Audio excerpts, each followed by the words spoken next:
dầu nó tua lắm. Đã chỉ nó. Lúc trẻ ý sau một khamo corona.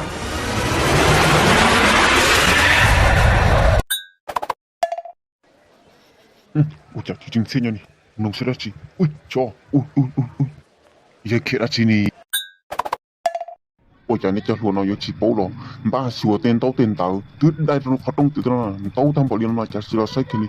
Chúa cho tiệt thật cho tiệt cú tiệt cho tiệt cú lòng câu tiệt kế xin đa xin đánh. Chúa nông ta mò rồi tin này phảiแต่nó sư. Bên nông này nông này sáu đi chạy nó đã chiêu.แต่xin nó nè.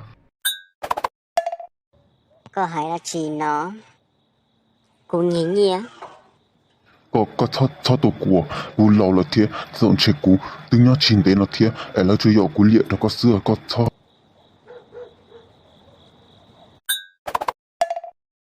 này cho ló này nhá bề to này nhá hai lý cha là hai để xí tôi chơi cho chúng mày cứ lúc sợ ổn đấy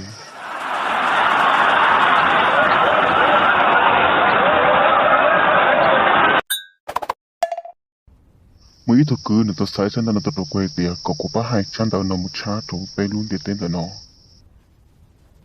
nếu chỉ một tôi lưu lý tôi sẽ hay nếu tôi qua ô cụ tôi sẽ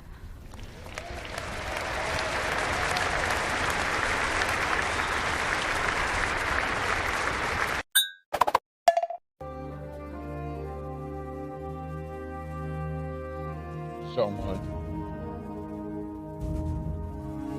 cho cái luôn